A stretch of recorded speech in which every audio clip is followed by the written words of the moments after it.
Live जुड़ रहे हैं जी इस वक्त आपके साथ, और एक जिसे कहेंगे कमाल की रिकॉर्ड चेज। अभी देखना पड़ेगा कि अनबीटन जब विकेट ना गिरी हो तो सबसे बड़ी चेज क्या थी, लेकिन यहाँ पर इन्होंने बाबर आजम और रिजवान ने 200 रन अकेले ही बनाकर जा रहे हैं। और आखिरी में लास्ट ओवर में तो वही हो गया था कि आप 19वें ओवर में ही मैच जीत चुके हो, जो हम बात कर रहे थे। हालांकि इंग्लैंड ने अपनी तरफ से एक चैलेंज दिया था कि पहले हम जो है बल्लेबाजी करेंगे, बाद में अपनी बॉलिंग को देखेंगे। और बाबर पर सवाल बड़े सारे थे धीरज भाई, उनकी फॉर्म को लेकर, रन भी नहीं आ रहे थे, स्ट्राइक रेट को लेकर भी सवाल थे। आज भी एक स्टेज पर रिजवान की स्टार्ट अच्छी हो गई थी, 31 इनकी गेंदों पर 38 ही रन थे। लेकिन उसके बाद जो एक्सेलरेशन स्टार्ट होता है, मोइन अली वाला जो एक ओवर आता है वहां पर 2 छक्के ही लगाते हैं। उसके बाद हर ओवर में जहां पर वो बाउंड्री चाहिए थी बड़ी आसानी से इन्होंने वहां पर वो फिगर आउट भी करी। और इस ओपनिंग जोड़ी पर भी सवाल कर रहे थे लोग, क्या इनमें से शायद एक को नीचे आ जाना चाहिए, बट चेज करते हुए तो अलग ही रंग में नजर आते हैं। 3 बारी पाकिस्तान ने 200 जो चेज करी हैं, तीनों में मेरे ख्याल से इनकी 100+ की पार्टनरशिप भी है। और आज भी अनबीटन 100 करके वो जा रहे हैं। रिजवान का भी रन थोड़े होते तो शायद कहीं पता चलता, वो भी 100 कर देते इस तरीके से। क्या दूसरी 100 है उनके, आई थिंक पहला 122 जो उन्होंने किया था अगेंस्ट साउथ अफ्रीका किया था, वो ये बात अलग है, अफ्रीका में किया था तब उनके पास ये कह सकते थे गेंदबाज उतने अच्छे थे, लेकिन आज अपने घर पे चेस कर रहे हो, ऊपर से जब आपका फॉर्म नीचे लगा था और सारी चीजें थी, सबने देखा कि एशिया कप में बाबर आजम का ये जरूर मैं मानूंगा स्टार्ट जो मिलनी थी या जो चाहिए थी वो रिजवान ने दी है, पर एंड उन्होंने जाके फिर उसको कैपिटलाइज किया और वहां पे रन्स बनाए। लेकिन 199 बनाया था इंग्लैंड, यार बिना किसी नुकसान के,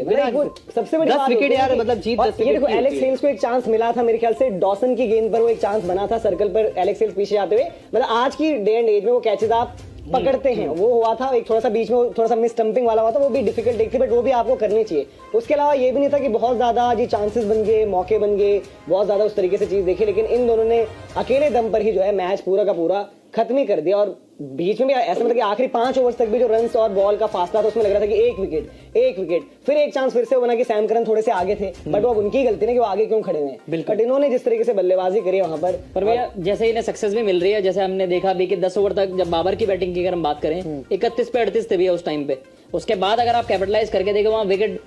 एक ओवर आता है उसमें 3 छक्के लगते हैं, उसमें रिजवान भी मारते हैं, 2 बाबर मारते हैं, जो मोइन अली का ही ओवर था, तो उसमें 13वें ओवर में जो उन्होंने लगाई है हिटें। लेकिन भाई अगर ऐसी तरीके से खेलना है फिर तो हम जो बात करते थे कि भाई शुरुआत में आपकी जो स्ट्राइक रेट की होती है दिक्कत है, रिजवान ने चलिए हम रन कर दिए, लेकिन पेयर में तो बाबर तो ऐसे भाई खुशी होंगे। ऐसे प्रॉब्लम ये है जब आप इस तरह का क्रिकेट खेल सकते हो, आप इस तरह का इंटेंट से खेल सकते हो, आप ये बैटिंग आज कर रहे हो, आप 5 लगातार आपके फेलियर्स आते, उसके बाद आपकी बैटिंग ऐसे देखने को मिलती, तो आप इसको कर सकते हो, आप नॉर्मली भी खेल सकते हो। मतलब एक चीज होता है कि जब सडन प्रेशर आएगा तब बल्ला चलाना, बशर्ते कि आप तक होना है, आप नॉर्मली खेलो। तो आपकी टीम नीचे से आज जब ये बाबर ये इनिंग खेल के गए, रिजवान लगातार करते हैं पर वो एंड में जाके मारने की सोचते हैं। हमेशा हमने जो देखा उनके साथ कि अंत में लेके जाते हैं वो बैटिंग यूनिट को, इनकी कह सकते हैं जितना हमने एशिया कप में देखा कि बैटिंग यूनिट को संभाल के लेके जाते हैं कि मेरे इर्द गिर्द ही बैटिंग यूनिट चलेगी। लेकिन कई बार आप इतना छोड़ देते हो अंत में, खैर वो चेस करते। लेकिन जब आपके पास ये दोनों के पास अच्छा खासा पोटेंशियल है, आप T20 रैंकिंग्स में भी दोनों हो, रिजवान भी रहे हैं, लगातार रन बनाए, तो आई थिंक इसको आपको लगातार लेके जाना चाहिए। और नीचे क्योंकि आपके पास हैदर अली ऐसे यंगस्टर अब बैठा हुआ है, तो वो आपको देखे और सीखे कि यार पाकिस्तान के लिए बहुत अच्छे साइन से वर्ल्ड कप से पहले आप देखिए रिजवान तो कंसिस्टेंटली फायर कर रहे थे, लेकिन जब ये दोनों फायर करते हैं, स्टैट भी बता दिए, तो ये मैच जिताते हैं। यार इनकी तीनों जो अभी हाईएस्ट सक्सेसफुल चेज है वो अभी की हुई है T20 क्रिकेट में, कि 200+ जो टोटल इन्होंने चेज डाउन किया, और उसमें तीनों मैचेस में शायद इनकी 100 की तो सेंचुरी पार्टनरशिप है ही है कम से कम। वेस्ट इंडीज वाले मैच का तो स्कोर बोर्ड भी दिखा रहे थे अभी कुछ टाइम पहले, जो इससे पहले इनकी सबसे बड़ी चेज, अभी भी सबसे बड़ी तो वही है। फिर वो साउथ अफ्रीका वाला गेम हमें याद आता है, उसमें भी इन्होंने रन करे थे, और यहाँ पर भी। और चेज करते हुए ठीक है, आज भी जैसे ही 0 पर खत्म किया तो थोड़ा बहुत वो भी याद आ रहा था, 152 फॉर 0। तो चेज करते हुए क्या वही चीज है, टेम्पलेट वाली बात जो एक टाइम पर इंडियन क्रिकेट को प्रॉब्लम हुई थी कि यार पहले बैटिंग करते हुए आप 150-60 सेटल डाउन हो जाते हो, बाद में बैटिंग करते हुए आपको उस अकॉर्डिंगली जो सिचुएशन वाइज खेलना है उसका बेटर आइडिया है। वो तो मतलब ये तो बड़ी मतलब ठीक है, अपनी अपनी बात चल रही है। जिस दिन आपको चैंपियन बनना होगा उस दिन आपको ये दोनों आना चाहिए, अगर पहले बैटिंग नहीं। बट वही कह रहा हूँ कि क्या एक वही वाला सोच, क्योंकि आज तो देखो आस्किंग रेट जो चाहिए था, आज शायद शुरुआत भी, और आई थिंक पिछले मैच में हमने दिखाई थी स्क्वायर कट से उनकी शुरुआत होती है रिजवान की भी। अब ये भी नहीं कि जी बिल्कुल ही बाहर बॉल दोगे तो बल्ला ही नहीं चला सकते उस पर, उन्होंने उस पर मारा। पिछली प्रेस कॉन्फ्रेंस पर जिस तरीके से सवाल भी हुए थे तो रिजवान ने बड़े इजीली एड्रेस भी करे थे कि भाई अगर मैं बाहर की बॉल जो आउटसाइड ऑफ में उसको फेंक सकता हूँ, मिड विकेट फाइन लेग इस तरफ मार सकता हूँ तो अलग चीज है, बट मैं उधर भी स्कोर कर दूंगा और वहां भी स्कोर किया। अब इस इनिंग से मैं बोलूंगा सबसे बड़ा प्रेशर इंडिया पे आ गया यार, ये तो चीज है, क्योंकि यार पहला मैच ये भी हारे, पहला मैच हम भी हारे, ठीक है, एक नॉर्मली था। पहला मैच जब हम जहां पे कैच हमारा अक्षर पटेल से छूटा, इनके शान मसूद ने छोड़ा था, तो ये भी मैच हारे थे वो भी। अब कल इंडिया भी बैटिंग करेगा, इंडिया पे भी सबसे बड़ा प्रेशर, जैसे ठीक है KL राहुल की बात होती है, बाबर आजम की बात होती है कि दोनों के पास वो है कि स्ट्राइक रेट और कि अपने रन क्या बनाते हैं, क्या कुछ चीजें, लेकिन आज भी वो वही तरीका था ना, 31 पर 38 नॉट आउट, फिर आप फिनिश जिस तरीके से कर रहे हो। लेकिन फिर यही है कि जिस प्रेशर में बाबर आजम थे कि उनके रन तो है ही नहीं बिल्कुल, पिछले 5-6 मैचेस में आप देखोगे रन नहीं है, पिछला मैच आप घर पर इंग्लैंड की जो हम ये बात करेंगे कि पूरी टीम नहीं है, उससे हार भी गए हो, फिर आज आपके सामने 200 वाला जो टोटल रहता है, भले जैसे हमने बात करी, Psychologically रहता है वो। बाद में आसान होता है, सब कुछ है, लेकिन उसके बाद जिस सिचुएशन में आकर और उस तरीके से एक्सेलरेट करते हुए जाना, और रिजवान का रोल ये बड़ा इंपॉर्टेंट रहता है कि वो आई थिंक एक ओवर में ऐसा हुआ था कि बहुत अच्छे रन नहीं आ रहे थे, शायद वो मेरे ख्याल से स्पिन का ही लास्ट ओवर था, क्या कुछ था मुझे एग्जैक्ट याद नहीं आ रहा, बट वो उस ओवर में रन नहीं आए, वो जाते हैं बाबर के पास, उनसे थोड़ा बताते हैं, मतलब मे बी ये कहोगे यार ठीक है इस ओवर में रन नहीं आए तो रिस्क मत लेना कि विकेट भी दे दो और रन भी नहीं आए, अगले में ट्राई कर लेते हैं। तो इनकी आपस की तालमेल तो अलग ही है। वो सेंचुरी पे जो रिजवान की सेलिब्रेशन थी,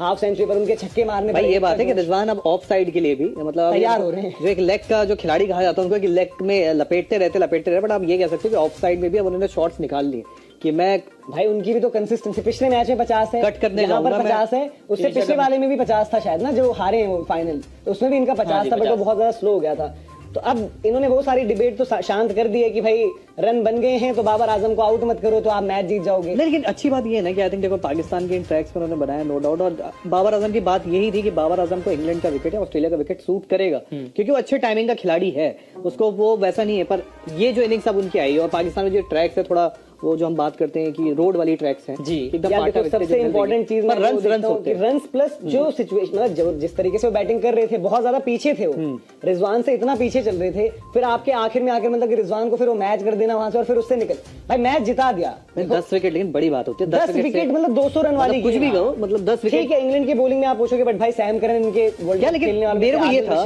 मुझे याद है पिटाई नहीं हुई है, सैम करन और इनके डॉसन की पिटाई नहीं करी भाई, मुझे अच्छे से याद है 122 जब भाई पिछले मैच में तो वही है ना जिनकी आप तारीफ कर रहे थे, जिनको आज पता ही नहीं चला फिर वाइड नहीं डल रही थी, वही बोल रहे हैं ना जो प्लेयर ऑफ द मैच लेकर गए थे, आज तो वही चीज हो गई। मुझे ये बड़ी बात है, आई थिंक जो 122 जब बाबर आजम ने बनाए थे वो भी चेस करते हुए वहां पे जो बॉलर थे ब्यूरन हेनरिक्स, लिजार्ड विलियम्स, मतलब वहां पे ऐसा कोई रिकॉग्नाइज आपका बॉलर नहीं दिख रहा था कि एक लंबा आपको कोई बॉलर ऐसा नहीं, पर आज कहीं ना कहीं आप आदिल रशीद है, मोइन अली डाल रहा है। मोइन अली ने पिछले में कौन स्टंप हुए थे, आई थिंक रिजवान हुए थे जी, खड़े रह गए थे, बॉल आया था, तो आई थिंक बहुत सारी चीजें हुई है, पर यहाँ पे इनके पास बॉलिंग यूनिट थी, सैम करन, ल्यूक वुड भी अच्छा कर रहा था,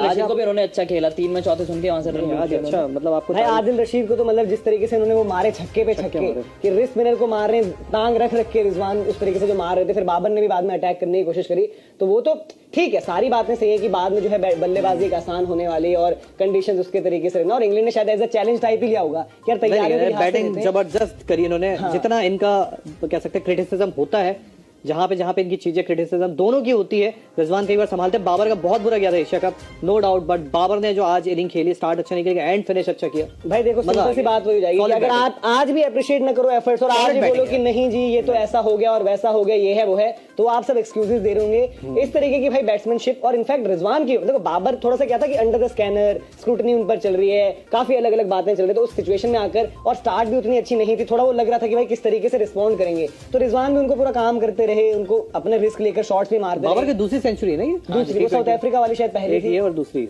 तो ये चीज है। लेकिन रिजवान भी आकाश अब जो कंसिस्टेंसी, अब तो खैर नंबर 1 पर वही है, अब बाबर भी रैंकिंग में वापस कर जाएंगे बाउंस बैक उधर भी, बट उनकी भी कंसिस्टेंसी यार बावजूद इसके कि सबको पता है कि भाई अब आउटसाइड ऑफ इनको बॉल डालो, ये कर दो वो कर दो, फिर भी स्कोर करते जा रहे हैं। वर्ल्ड कप तक थी ये बात है, लेकिन इस साल जो उन्होंने इंप्रूवमेंट दिखाई और जैसे डायमेंशन बढ़ा देने गेम की, तो हम बात भी कर रहे थे कि थोड़ा सा ऑन साइड ज्यादा ही ड्रिवन, क्या मतलब उनकी गेम ही ऐसा लगती थी कि ऑन साइड की ही है, लेकिन जब अब वो जिस तरीके से इनिंग पेस कर रहे हैं, या तो बॉलर्स के बाद उनके अगेंस्ट ऑप्शन नहीं दिखते, जिस कंसिस्टेंसी से रन बना रहे हैं, वे बैक टू बैक 2 साल हो जाने T20 क्रिकेट में इतनी कंसिस्टेंटली रन बनाना, तो वो अलग लेवल पे बताता कि भाई ये खिलाड़ी किस लेवल का प्लेयर बनता जा रहा है। इनकी वो 208 की चेज हुई थी तो 19वें ओवर में इन्होंने कर दी थी, और 158 की वहां पर पार्टनरशिप थी जी, 158 फॉर 1, मतलब कि वही, मतलब कि ये भाई एक, और एज एन ओपनिंग प्लेयर शायद इनकी 7 हो चुकी है मेरे ख्याल से सेंचुरी पार्टनरशिप, जो कि ऑलरेडी वो रिकॉर्ड बन चुका है। और फिर मैं वही देखो जो हम एक डिस्कशन ये भी कर रहे थे यार, क्या इनकी ओपनिंग पार्टनरशिप वो जोड़ तोड़ कर एक कोई अटैकिंग बैटर ऊपर डालो फिर ये नंबर 3 पर हुए, तो वहां पर ये है कि जो हम बात कहते भी थे कि भाई ये बोलेंगे कि पिछले इतने सालों में हमने एज एन ओपनर सबसे ज्यादा रन मारे हैं, सबसे ज्यादा पार्टनरशिप मारे हैं, बट ये कि अगर अंदाज ये हो ना, अब अभी क्या है कि अभी हम जैसे उन्होंने ये किया 152 फॉर 0 की हम बात कर रहे हैं, 208 वाली चलो वो वेस्ट इंडीज थी, साउथ अफ्रीका का ही था, इंग्लैंड, बट एक सिचुएशन में जब आपको 200 करने होते हैं तो कोई भी बॉलिंग अटैक हो जी, ऑस्ट्रेलिया की भी एक इनएक्सपीरियंस बैटिंग साइड थी वैसे कंपैरेटिवली, जिसमें कैमरन ग्रीन है, जिसमें जॉश इंग्लिश है, जिसमें टिम डेविड है, 3 बंदे मतलब जिनके आप एक तरीके से मिलाकर बोलोगे कि 5 आउटिंग टाइप नहीं है, तो उन्होंने भी जो मारा है वो भी आपको देखना पड़ता है, क्योंकि कुछ टोटल्स आपकी ऐसी हो जाती हैं जहां पर आपको अप्रिशिएट करना ही पड़ता अब है। ये आज भी उस मोमेंट पे अगर विकेट गिर जाता तो सब बहुत ज्यादा क्रिटिसाइज करते हैं कि भाई रिजवान ने तो वो है एंटी बढ़ा देना, लेकिन आप 31 पर 38 खेल लो उसके बाद विकेट ना चली जाए। इसके भी ये होता है ना कि बैकफायर करके तो सब आलोचनाएं भी करेंगे, लेकिन उस खिलाड़ी ने अपनी आखिरी की कुछ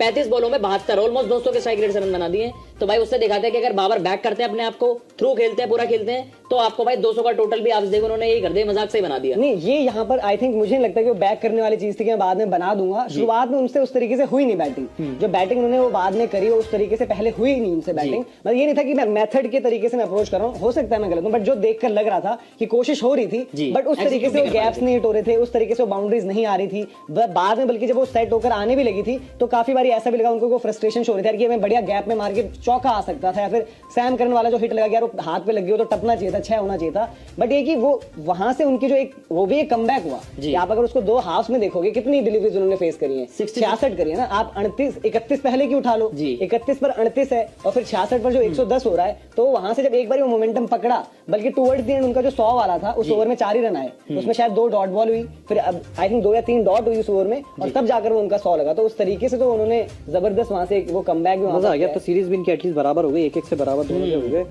और ये अच्छा था। लेकिन तारीफ करनी पड़ेगी यार जैसे, और वो जो वो भी थर्ड T20 वहां पर जो था उसमें 204 का इनको टोटल था, तो 204 के टोटल के रिप्लाई में इनकी ओपनिंग पार्टनरशिप वहां पर जो हुई थी वो भी एक बार आपको बता देते हैं कि कौन से वाला का जो 204 वाला इनको करना था, 197 फॉर 1 जो साउथ अफ्रीका वाली गेम थी, तो 197 की बॉलर शायद मेरे को एक याद है, केवल एक वो थे शम्सी थे आई थिंक बॉलर्स, अगर आप उसमें देखें। हाँ, Shamsi, Bjorn Hendricks, George Linde, Lizaad Williams, Tabraiz Shamsi. तो शम्सी को 3 में 39 मारे हैं। सबसे अगर इकोनॉमिकल देखोगे आप कि महंगे रहने वाले में ब्योरन हेंड्रिक्स और शम्सी, और ब्योरन हेंड्रिक्स ये भी तो है ही ना यार कि जो आपके आ ही रहे होते हैं कि खेलना इन्होंने ही है, नेक्स्ट यही है वही है, और उसमें भी 73 रिजवान के नॉट आउट थे और 122 बाबर ने वहां पर भी करे थे। तो ये है कि भाई धानी को भी क्राउड वहां का धानी मतलब बहुत ज्यादा धानी एक कैरेक्टर है वो, जो क्योंकि थोड़ा वो जो PSL में देखी हुई थी, और उनका जो एक अंदाज और उनको जो फाइटिंग स्पिरिट रहती है। इनफैक्ट जो नेदरलैंड्स वाला गेम भी है उसमें विकेटें भले ही नसीम शाह ने ली थी, इसलिए मैं कहता हूं कि भाई उस तरीके के अगर आपको